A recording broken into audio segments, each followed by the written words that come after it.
دنیا میں کئی ایسے واقعات رونما ہوتے ہیں جو خود بخود تاریخ کا حصہ بن جاتے ہیں، جن سے ماضی، حال اور مستقبل کا درس ملتا ہے۔ ایسے ہی واقعات میں ایک تقسیم ہند میں مسلمانوں کی ہجرت ہے۔ صدیوں تک ساتھ رہنے اور ایک دوسرے کی خوشی غم میں شرکت کرنے والے پلک جھپکتے ہی جان کے دشمن بن گئے۔ تقسیم ہند داستانوں کی ایسی کتاب ہے جس کا ہر صفحہ خون کے آنسو رلاتا ہے۔ گھر چھٹے، جائیدادیں لٹیں، بیٹیاں کنویں میں ڈوب مری، تو کہیں باپ اولاد کو بچاتے بچاتے دم توڑ گیا۔ لٹے پٹے قافلے، بچھڑنے والے پیاروں کو ڈھونڈتی آنکھیں، انتظار، امید اور وسوسوں کے ساتھ نئی زندگی کی ابتدا۔ ہجرت سے جڑی انہی کہانیوں میں سے ایک کہانی سید اشفاق علی صاحب کی بھی ہے، جو امبالہ سے ہجرت کر کے لاہور پہنچے۔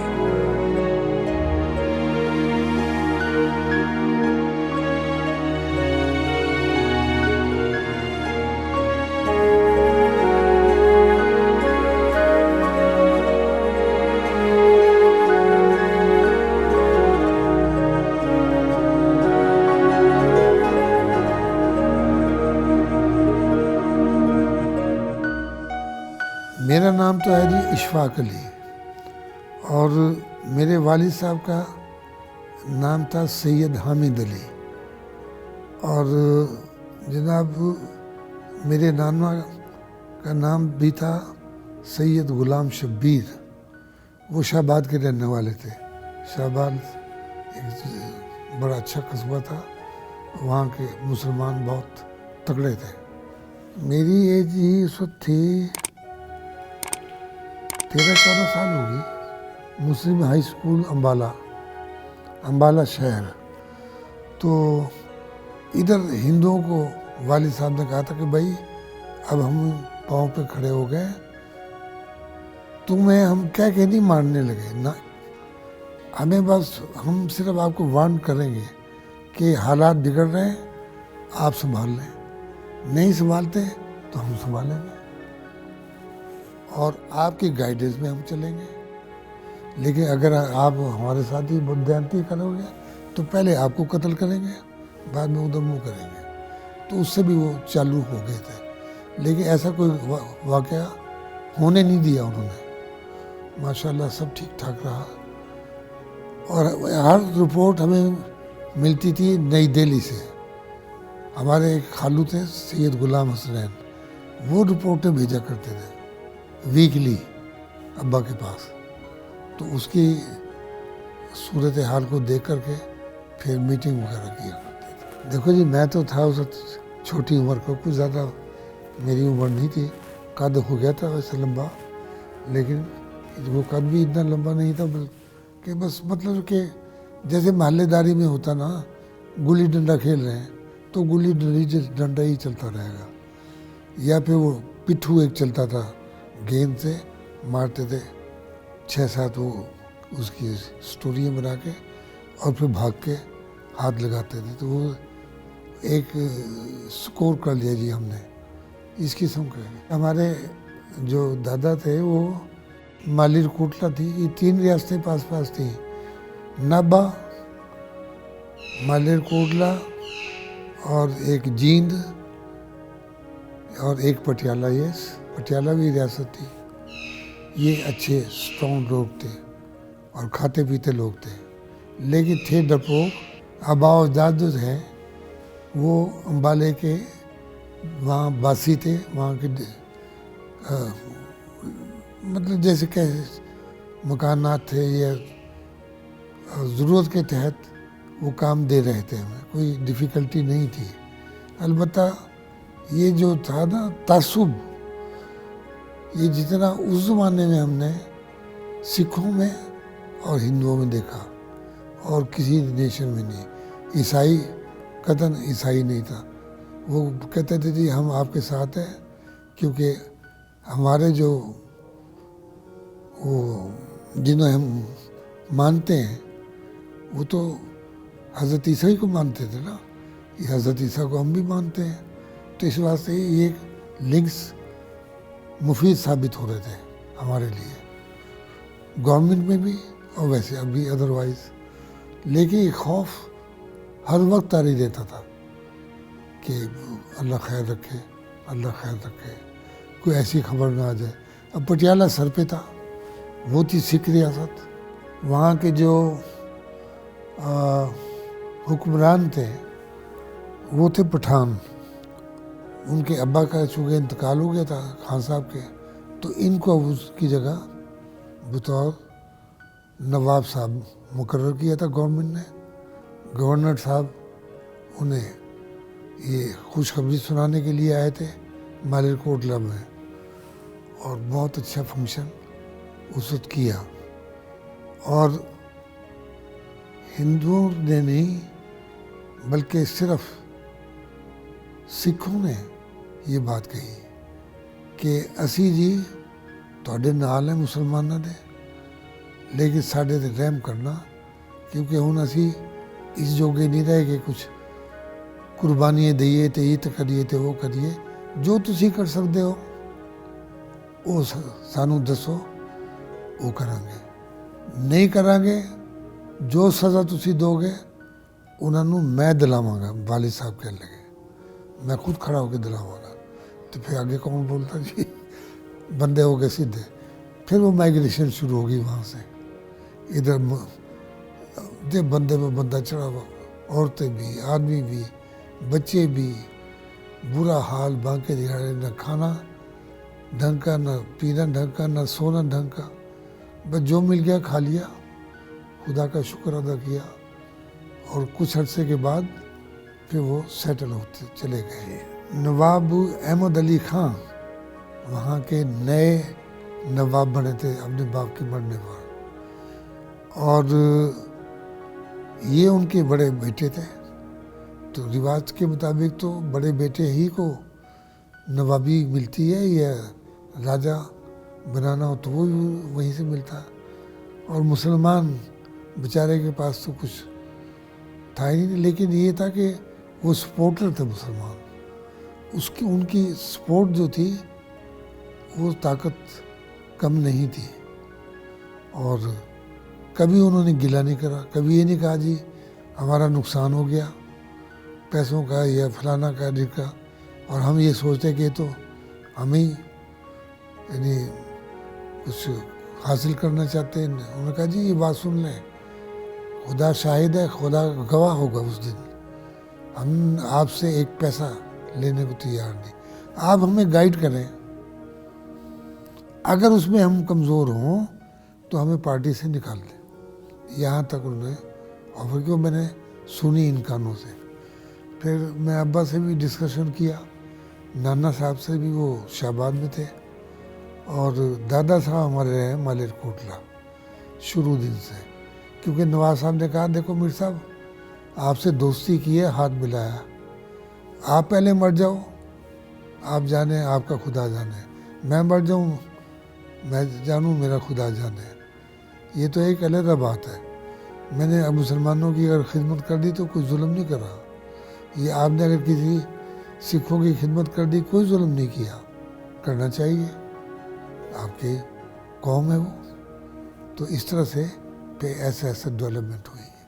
دادا ہمارے تھے جی چیف منسٹر ریاست مالر کوٹلا کے. دادا کا نام تھا خان بہادر سید محمد عبداللہ، میرے دادا کا نام، ٹھیک ہے نا جی. لیکن ان کے ذہن میں یہ تھا کہ اگر میرے پاس مسلمان سنی آتا ہے تو میرے لیے عزت کا مقام ہے. میرے پاس اگر عام مسلمان آتا ہے، غریب مسلمان، تو میں اس سے پوچھتا ہوں بیٹا یہ بتاؤ تمہیں چاہیے کیا خدمت میں تمہاری کروں. انہیں کہنا انہوں نے کہ یہی کی ضرورت نہیں، تم بھی مصروف ہو اپنی جگہ، میں بھی مصروف ہوں، میں نے تمہارا کام دیکھنا ہوگا، تم مجھے میرا کام دیکھنا آگے، اور یہ جو تم مجھے دے رہے ہو اس کے مطابق اگر سمجھتے ہو کہ ہمیں چلنا ہے اور ہم چل رہے ہیں تو آپ 2 لفظ کہنا جی اس کا جواب تو آپ کو نواب صاحب ہی دیں گے, ہم نہیں دے سکتے, کیونکہ یہ کام جو ہے محنت طلب بھی ہے اور ہمت طلب بھی ہے. اس میں کوئی اویز ہوتے نہیں ہو سکتا, بلکہ پیار محبت ہے یہ سارا. پہلی دفعہ وہ میرے دادا بائی ٹرین جا رہے تھے, انہیں جانا تھا دہلی, تو اتر کے آ گئے امبالہ کینٹ سے, کیونکہ امبالہ کینٹ چھاونی جو تھا وہاں کافی دیر گاڑی ٹھہرتی تھی. ان کے ساتھ ڈسکشن کی انہوں نے کہا بھائی یہ کیا تماشا ہے, ہندو پانی مسلمان پانی, اللہ کے ہے تو بابا چاہے تو بارش ہو نہ چاہے تو بارش نہیں ہوگی, اور ہماری ریاستوں میں پانی نہیں ہے تو انسان بن جاؤ, بس اس پر دھیان رکھو اور خدمت کرو. بے شک آپ سے کے ہاتھ سے مسلمان کی زیادہ خدمت ہوتی ہے, تو آپ اپنی ہمت سے ہندو کی بھی خدمت کریں, سکھ کی بھی خدمت کریں, تاکہ ان کے زبان سے میں کم از کم سنوں کہ جی یہ تو عجیب کوئی فرشتے آ کے یہاں بیٹھے, کوئی آج تک تو سنا نہیں تھا پہلے. بڑے بڑے مٹکے منگا لیے تھے انہوں نے, نواب صاحب نے اور والی صاحب نے. وہ مٹکے ہر پلیٹ فارم پہ رکھ دیے گئے اور اس پہ لکھا گیا ہندو پانی مسلمان پانی, تاکہ وہ نفرت بھی دور جائے. ایک آدمی کو پیاس لگ رہی ہے, اب وہ یہ دیکھے گا کہ مسلمان پانی لکھا ہوا کہ ہندو پانی لکھا ہوا, پانی پانی ہے اور وہ اللہ کی دین ہے اور کسی کی دین نہیں ہے. تو اس طرح کی باتیں ہوتی تھی اور دوستی بہت زیادہ تھی. وہ کہتے تھے, بلکہ نواز صاحب کہتے تھے یار ایک کام میرا کر دیں. انہوں نے کیا؟ میری بخشش کرا دیں. انہوں نے کہا میرے ہاتھ میں کیا, وہ تو سید ہے, سید نہیں کرائے گا تو اور کون کرائے گا. انہوں نے کہا دیکھ میری بات سن, اگر اللہ نے دیا اختیار تو اول نمبر ہوگا تو, ٹھیک, اور اگر مجھے اختیار نہیں دیا تو میں استعفیٰ دے کے گھر آ جاؤں گا. اور یہ کوئی روب کی بات نہیں, کچھ نہیں, یہ پسند اور ناپسند کی بات ہے. وہ مسلمان ہے حالانکہ, تو انہوں نے تو ہمیں ہی فیور کرنا اور کسی کو نہیں کرنا.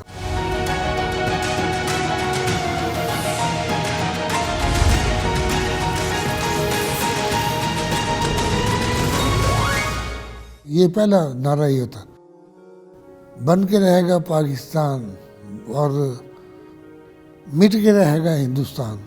پاکستان زندہ باد اور لیاقت علی زندہ باد, قائد اعظم زندہ باد, مادر ملت زندہ باد. جان بچانی مشکل تھی, گورنمنٹ کوئی مدد کرنے کو تیار نہیں تھی, کیونکہ ادھر سے سکھ اور ہندو پریشر ڈال کے آ رہے تھے. اب ان کو سنبھالتے یا ان کو راستہ بتاتے کہ اس راستے سے نکل جاؤ. لیکن پھر بھی خاصا فائدہ مسلمان نے اٹھایا.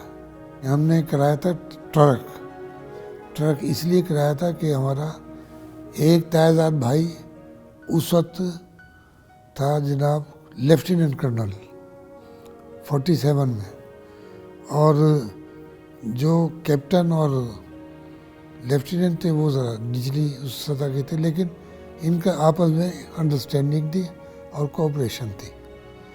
انہیں جو کام کرنا ہوتا تھا آپس میں میٹنگ کر لی اور پھر اکارڈنگلی کرا, اس کو اسٹرکٹلی اسے فالو کرتے تھے. تو اس میں ایڈوائزر امبالے چھاونی میں ہوتے تھے ایک شیخ محمد یامین, وہ بھی بڑے بہادر آدمی تھے بھائی, ان کی بڑی قربانی ہے, سچی بات ہے. تو وہ ابا سے آ کے مشورہ لے جاتے تھے.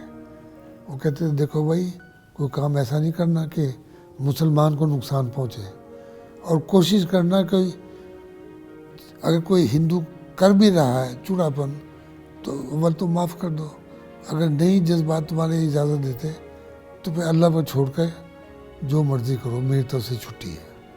کیونکہ حالات ہی ایسے تھے نا جی کہ ہم اپنی جان بچاتے، اپنے رشتہ داروں کو اکٹھا کرتے. ایک جناب بیٹھا سرگودے، ایک ہے راول پنڈی میں، ایک فلانی جگہ.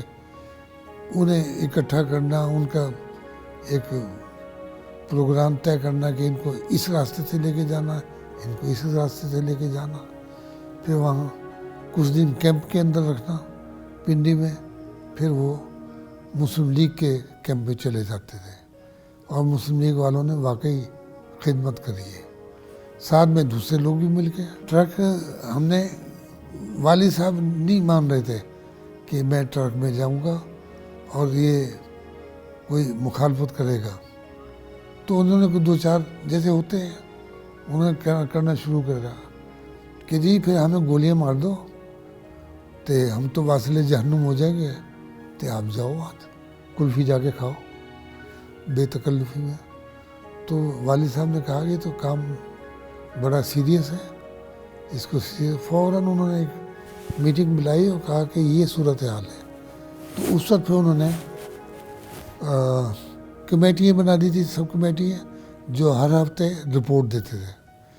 جو اس میں کمی تھی وہ یہ پوری کرتی تھی پارٹی. جو ہیڈ تھے وہاں پہ امبالہ کینٹ میں، ٹھیک ہے، اور جنرل سیکرٹری ہوتا تھا امبالہ سٹی کا. اس طرح سے پھر وہ وقت آ گیا، انہوں نے کہا جی انہوں نے فیصلہ کر لیا میر صاحب کہ آپ کو قتل کرنا ہے. انہوں نے کہا تو میرے کیا اختیار میں بھائی، اگر میں نے قتل ہونا ہے تو میں قتل ہو جاؤں گا. پھر انہوں نے کہا جی ہم چاہتے ہیں کہ شہر میں آدھا شہر ہی اجڑ جائے. انہوں نے کہا میں نے کب کہا بھائی، تم نے مجھے ایک خبر دی ہے تو آخر انہیں بچانا تو ہے نا. انہوں نے کہا ہاں یہ تو ہے. انہوں نے کہا بس پھر آج کے بعد جو میں کہوں وہ کرنا ہوگا. ان سے وہ اٹھ لیے. تو پھر اکارڈنگلی شہر میں سلوک رہا. یعنی آپ میرے خیال ہے جہاں تک مجھے یاد ہے کہ ایک آدمی کو قتل کیا تھا، صرف ایک کو، جو مجھے یاد ہے. اور وہ بھی اس طرح سے کہ ہمارا مکان ایسا تھا جی کہ چوک کے اندر تھا، وہاں موڑے وغیرہ بچھا کے ہم بیٹھ جاتے تھے اور پانی آتا تھا دریائے گھاگرا سے، وہ پھر وہاں نہاتے دھوتے بھی تھے. تو بہرحال وقت اچھا ٹلا وہاں پہ.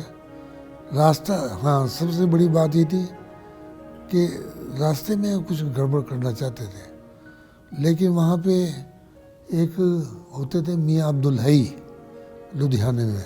تو وہ ابا کے پاس آئے کہ میر صاحب تو کہاں بگڑتا جا رہا. اس نے کہا بھائی تو اب میں نے ایک کو ایک کندھے بٹھاؤں، دوسرے کو ادھر بٹھاؤں، ٹھیک ہے نا، تو میرا تو ستیہ ناش ہو جائے گا.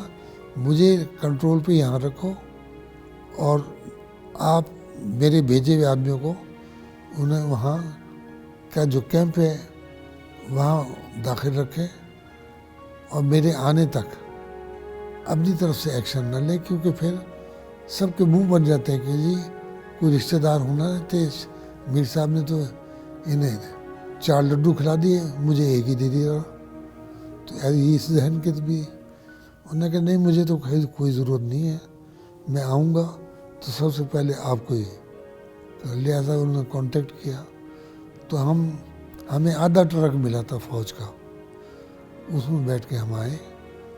ہم نے کوئی راستے میں، ہاں صرف لدھیانے میں سٹے کیا تھوڑا، اور پھر امرتسر میں. ہمارے اوپر نہ کوئی اٹیک ہوا نہ کچھ. کہ وجہ یہ تھی نا جی کہ یہ تو عورتیں بالکل ہی برقعے اتار دیتی ہیں. اب برقعے ہی پہنے، انہوں نے کہا تو مر جائیں گی، برقعے ہم نہیں اتارنے. انہوں نے کہا پھر اس پردے کو بھی نہیں پیچھے کرنا. اب تم جو منہ نکال کے دیکھتے ہو، یہ چل لینے دو ٹرکوں کو، پھر چاہے سارے کو نیچے گرا دینا. یہ کہہ دیا تھا عورتوں کو کسی سے کوئی بات نہیں کرنی. لیکن ایک بات ہوتی تھی نا عورتیں باتونی. سکھ جو تھے دیکھ لیتے تھے کہ ہم زیادہ ہیں کہ یہ زیادہ ہیں. اگر تو ہم کمزور ہیں تو پہلا حملہ انہی کا ہوگا. اور اگر ہم تگڑے ہیں تو جی مہاراج اورنگزیب نو دیکھو، اورنگزیب نو، ہمایوں نو دیکھ لو کہ بادشاہ تمہارے رشتے دار تھے، مگر نہیں سمجھتے تھے والد صاحب.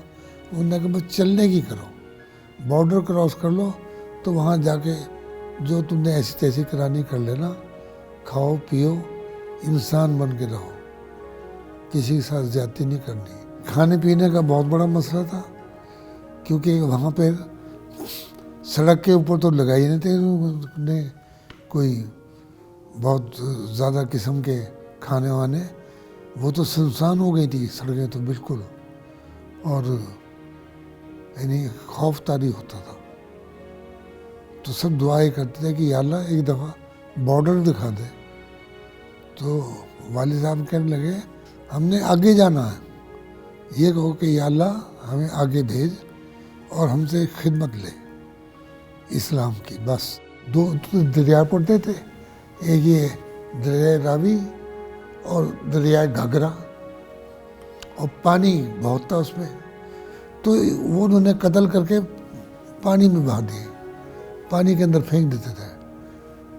اس کو لاش کو انہوں نے سنبھالا نہیں، جبکہ آپ نے جیسے کیسے بھی تھے ان کی لاشوں کو سنبھال کے اور امرتسر میں انہیں دے دی کہ بھائی یہ 50-60 آدمی ہیں، یہ تم لے جاؤ اور ان کی یہ خدمت کرنی ہے، بھوکے بھی ہیں، پیاسے بھی ہیں، بیمار بھی ہیں.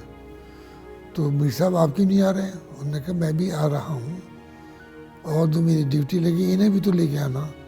تو پھر باقی جو کچھ لوگ وہاں اس کیمپ میں رہ گئے تھے ان کو لے کے آ گئے تھے. وہ یہ بھی دیکھتے تھے کوئی ہندو کا یہاں کٹھ تو نہیں ہے. جی ٹی روڈ پہ تو اوپن تھی، وہ تو وہاں تو اجازت نہیں تھی کسی کے لینے کی کہ بھئی یہاں سے گزرنا ہے کہ نہیں ہے. ایوری بڈی واز الاؤڈ، کیونکہ ان کی جانیں بچانی تھی ان کی، چاہے سکھ ہوں، چاہے ہندو ہوں، چاہے مسلمان ہوں. اس طرح سے بہرحال کوئی اتنی زیادہ پھر پریشانی نہیں رہی تھی. لیکن وہ جو مسلمان چھوڑ دیے تھے ہم نے نہیں، انہوں نے چھوڑ دیا تھا.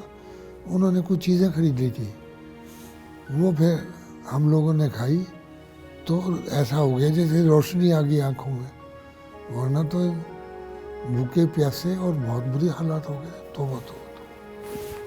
بہت برا حال ہو. پانی کا ہم نے یہ انتظام کر لیا تھا جی کہ یہ جو ہوتے ہیں نا اپنے پلاسٹک کے برتن کیا بس وہ پانی کے ہوتے ہیں، پانی بھر لیے تھے ہم نے، اور پینے کے لیے تھا وہ دبایا اور نے ہاتھ سے پی لیا. اور کیا حساب ہو سکتا تھا. یہاں آ کے البتہ یہاں ناچنا شروع کر دیا تھا بارڈر کراس کرتے ہی. انہوں نے کہا بس اب اللہ کا شکر ادا کرو اور دو اس کی نماز شکرانہ ادا کر دیں کہ آپ خیریت سے آ گئے، باعزت طریقے سے آ گئے، اب تم جانو تمہارا کام جانے. میر صاحب تسی کتنے جا کے ٹھہرو گے؟ انہوں نے کہا میرا کم چھوڑ دو، میرا کوئی سرکاری عہدہ نہیں ہے، نہ میں نے عہدہ لینا ہے. آپ لوگوں کو میری جب خدمت کی ضرورت ہو یہ میرا پتہ ہے، سب سے پہلے آپ میری حویلی کے پاس سے گزریں گے، ٹھیک ہے نا. اور وہ 5 سڑکیں ایک جگہ مل رہی ہیں میرے گھر کو، تو میں وہاں بیٹھا ہوں گا جیسے کیسے ہے، دال روٹی میں کھا رہا ہوں تم بھی کھاؤ. جو تو تھے نا اجڑ چکے تھے وہاں کے، وہ تو اجڑ چکے تھے، انہیں درد بڑا تھا کھلانے کا پلانے کا یا پانی پینے کا. وہ جمع کر رکھا تھا اندر ہی مٹکوں میں، 2 مٹکے بھرے ہوئے تھے. تو باقی جو کھانے پینے کے پیسے ہوں وہ تو آدمی نہیں دے سکتا، اور ورنہ اور کہاں سے خریدیں، پیسے تو کسی کے پاس تھے نہیں اتنے. تو تھوڑا سا فاصلہ تھا، بس یہاں آ کے پھر انہوں نے ناچنا شروع کرا، زندہ باد تو مرد آباد. تو سب خیریت سے آئے. انہیں پھر باقاعدہ کیمپوں میں رکھا اور ان کے نہانے کا کھانے پینے کا سب انتظام. اچھے آدمیوں کو سلیکٹ کر کے آپ آگے لے آئیں. ہم نے تو دیکھ لیا تماشا, ہم پیچھے ہو جاتے ہیں. اور آپ ہم سے حلف لینا چاہیں, قرآن لے آئیں, سب کے ہاتھ میں رکھوا دوں گا, لگا دیں گے. پھر اگر کوئی آدمی بے ایمانی کرے گا, وہ جانے, اس کا خدا جانے. میں تو یہ کر سکتا ہوں. لیکن قافلہ رکے گا نہیں, قافلہ چلتا رہے گا. مسلمان جو ہے وہ کلمہ پڑھ کے مسلمان ہوتا ہے. پہلی جو شرط ہے وہ یہ کہ کلمہ طیبہ پڑھنا چاہیے, تو وہ پڑھ کے وہ مسلمان بنتا ہے. مٹکے 2 رکھ لیے تھے پانی کے, پانی کی دقت ویسی نہیں ہوئی. ایک آدمی نے پتھر مارا تھا کہ اور کچھ نہیں ہوگا, پانی تو بہے گا ان کا. دیکھنا ہے کہ آج کے نوجوان نے تعلیم کتنی حاصل کی, ان کے اندر کیپیسٹی کتنی ہے کہ آپ کی جو واضح و نصیحت ہے اسے ایکسیپٹ کر کے اور اس کے اوپر عمل کرنا شروع کر دیں. ہم ہیلپ کریں گے, امداد کریں گے, ایک پیسہ ان سے لینے کو تیار نہیں, لیکن کام وہ کرنا ہوگا جو اللہ اور اللہ کے رسول کو پسند ہو.